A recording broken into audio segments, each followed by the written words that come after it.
Welcome to Tapestry Feminine Collective Podcast.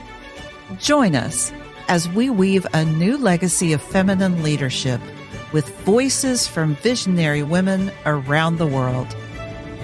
I'm your host, Arlia Hoffman.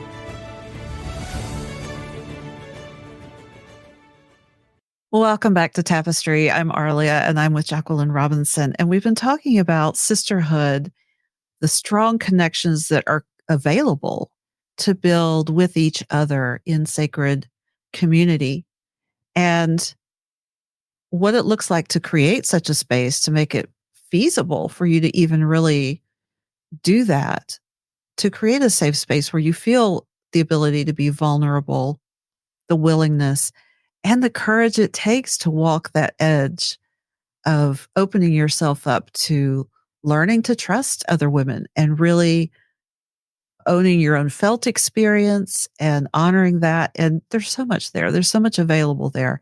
And it does take some courage. But what Jacqueline and I have just been talking about is that the payoff for opening that, we'll call it a Pandora's box, is incalculable. You really cannot put a quantifier on what can happen when you're willing to do that. What's been your experience, Jacqueline? Oh gosh, for me, I'm just going to drop right into it. For me personally, the experience has been coming from a place where women were not uplifted. Women could not be trusted. Women were always up for discussion based on how she dressed or how she spoke or how she behaved. That was the roots of my understanding and my engagement with women from a young age.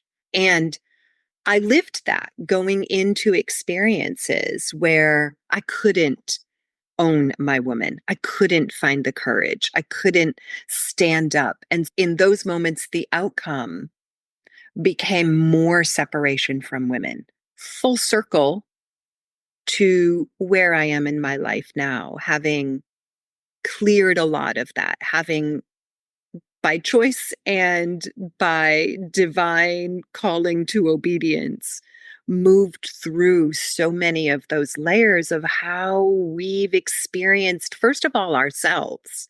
Because if we're nitpicking another woman, you can bet we're nitpicking in here.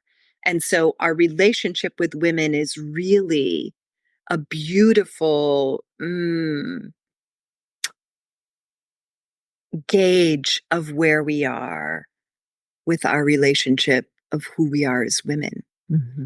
And so my experience coming full circle and being in a space with women who choose to be there, who want to be in communion with other women, and who are coming together in a sacred space and with positive intention is, I'll first just describe it in how it feels in my body.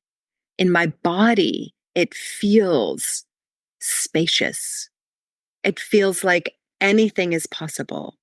And not, as you said, I'm not talking about up here in the air, I'm floating around and everything nirvana. I'm talking about grounded, boots on the ground, women who each come with their own gifts, their own ability to have impact, to move, to birth in the world. And when I have been in a space created on purpose with those women, it's like getting brand new Energizer batteries and putting them in my system. And it feels, I don't know if women who are listening are familiar with the Sushumna, but I'll just quickly say the Sushumna is like this channel of light right in the center of our bodies from root to crown. And when I am in a space with women in this way, that is lit and it just feels like it's beaming. I'm only talking from the inside out. I'm not even talking yet about the impact in my life, which Tapestry birthed, given to me. I brought it to my women and I created a virtual experience last year. My women, and some are the same women, some are different women, this year are creating an in-person experience, all of us, from that central, beautiful channel of owning who we are, where we've come from, having navigated the years of, okay, this is going to need a little attention from me. Okay, I'm in this space with women. I feel this. Maybe she's this more than me. Maybe she's this. Maybe I'm not.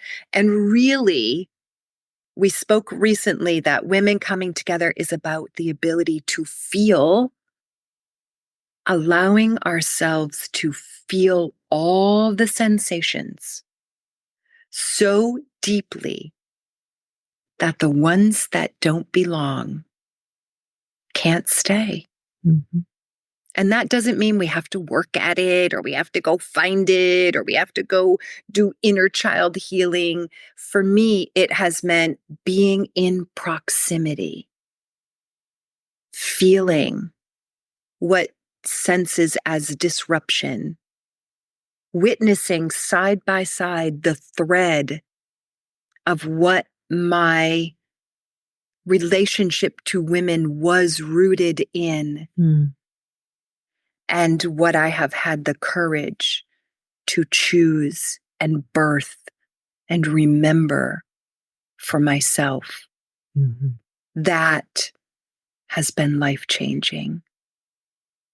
The quality of women in my world, the relationships that we have that don't have to be babysat, that just have such profound integrity in the connection itself, that I trust it. Yep. And I think for lifetimes as women, especially women who have claimed our journey and chosen to not, my words are stand in our power, but I want to differentiate, because often when we say that in relationship to women, the visual, the sensation that first comes is a hard woman setting our boundaries, being strong, being clear, not accepting anything less. And she becomes a bit of an untouchable character, that you don't see her heart.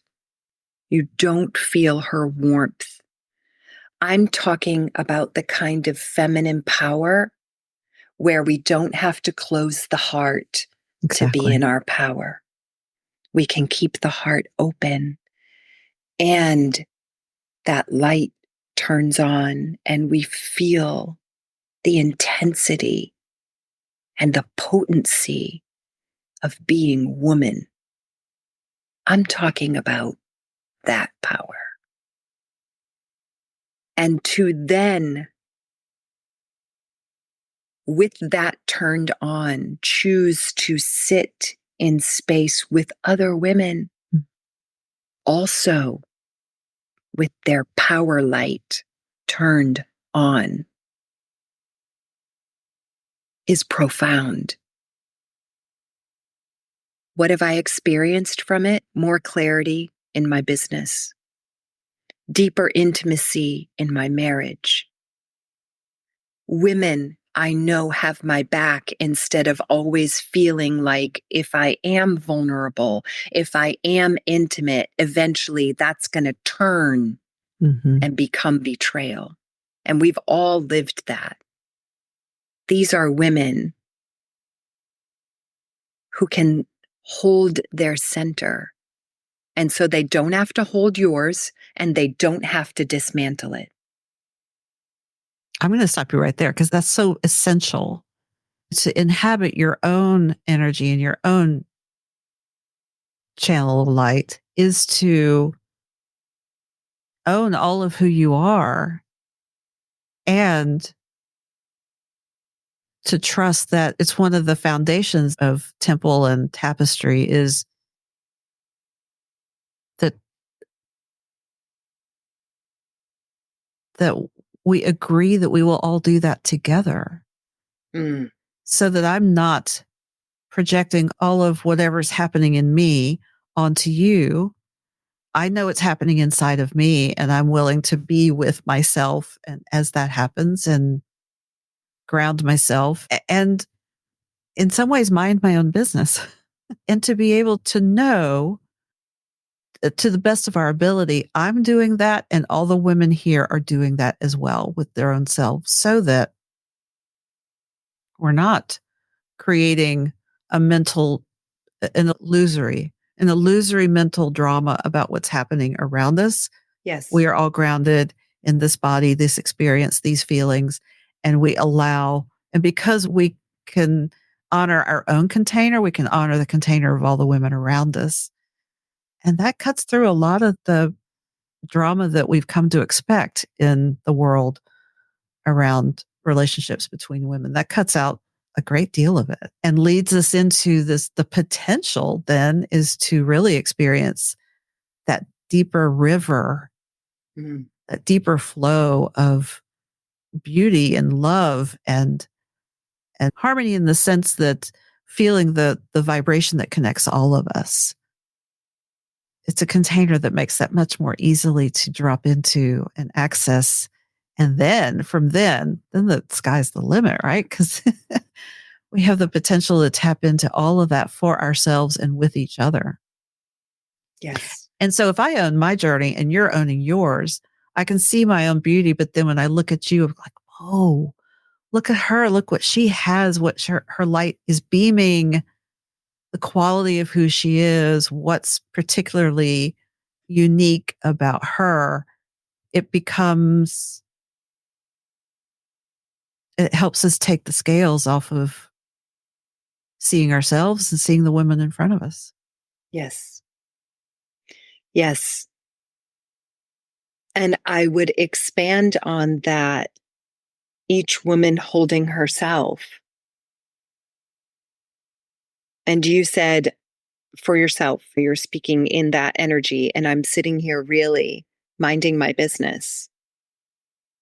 And I want to expand on that piece and say, yes, she is sitting, and I know exactly what you mean, minding my business, as in, I have this happening, and maybe I've come into this space and the mind chatter starts about why I'm not good enough or why I don't belong here, or why is she looking at me, or why isn't she looking at me? Exactly. Both things happen. Yeah. And the minding my own business is staying right here and choosing what to do with that back talk going on in the background, number one. And number two, just because a woman shows up and has the ability to do that does not mean she is not open to connecting with the other women, being supported in where she is, or being celebrated and honored where she is. It goes both ways. It's not just, okay, when I'm struggling, I have to do it by myself. No. Own what is yours to own. And when you share or ask another woman to walk beside you, know that you're owning it and speak to her as an invitation and or receive her offering to be with you and to see you. That's a different animal than, I'm struggling, I don't know what to do, can you please tell me? Or can you fix it? Or can you sit down while I bitch about it? A friend of mine recently said, let's have a bitch medicine session.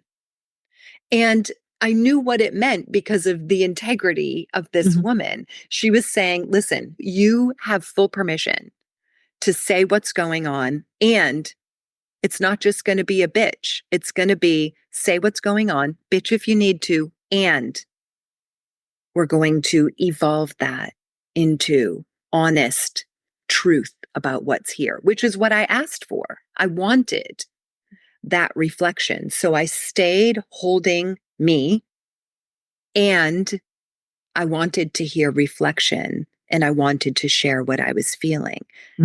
She stayed in her, I stayed in me. Communion happened between the two of us. So I just want women to understand that holding yourself, minding your business, being, I don't always like that word, responsible. You could hear it choking coming out of my mouth, but I think it's been misused. And in this case, what I mean is I'm this woman having this experience. Mm-hmm.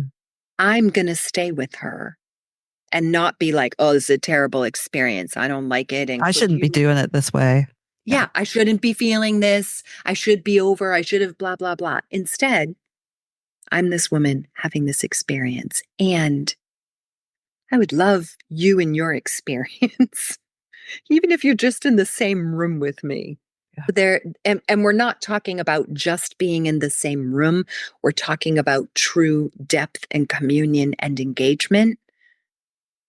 And just coming into the same space together, even before a word is said.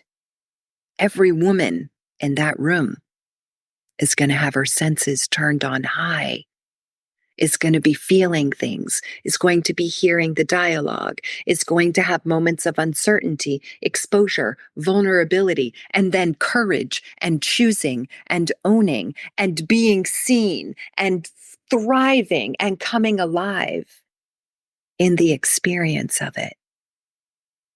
Coming full circle to our first conversation that we had in all of this, we talked about the elders. I recently read a book called Iron John out loud for me, I wanted to read it for me and my husband and some friends of ours. And in that book, it's talking about, I'm going to define it. These are my words. The lost power of being man, male, masculine. And one of the pieces it spoke to that I know is true for women also is that young boys learn what it is to be a man. We're not even counting anything their dad teaches them, just by being in his presence. Mm-hmm. Back in the day when dad worked from home, he was a farmer or a blacksmith or whatever he happened to do, the boy was with him. And he watched how his dad engaged the world, how his dad did business, what his dad's work was. So he knew all of that. And that's how he learned what it was to be male and masculine and a man. Proximity, absorbing. The same is true for us as women. Not that we're learning, we're not children, but who we are as women, and that coming more alive in us happens by being in proximity. And in that, there's the elders and there's the younger women and there's the teachers and the writers and the artists and the healers and the businesswomen and the mothers and the grandmothers. And all of those women come together and create this beautiful tapestry of being woman, of feminine energy that serves us now. Mm-hmm. And begins to weave these threads through the generations to come. And I'll tell you the most profound moment in the last year of my life when it comes to seeing the impact of how I engage being woman and have made changes in my life. And that was watching my daughter walk down the aisle and get married, and not because it was the wedding, because I watched her from the point of engagement evolve into a different stage of woman, to planning the wedding, evolve into a different stage of woman, to getting married, evolve into a different stage of woman. And that's intimately connected to exactly what we're doing here and talking about. That's a side effect of the choosing to cross the threshold and be in feminine communion. Yes. And the power of that mirror, that physical proximity, the mirror of those other powerful women with you. We can't even truly define the impact of that on ourselves and on our futures. So we know that's going to be revolutionary, as you say. Yes. Yes. And I feel like watching her now, to bring it up close and personal, I feel like watching her and seeing how my daughter does it is so different than me. The way that I didn't even think of this until now, like her girls, her women, she's furious if one of them betrays another. She's furious if they betray themselves. This is another piece of why we do what we do for the daughters and the granddaughters and the women to come, because they will know something different. Let's talk about this extraordinary event that we've been alluding to, and that really promises that kind of intimacy and transformation for women. Can you give us details?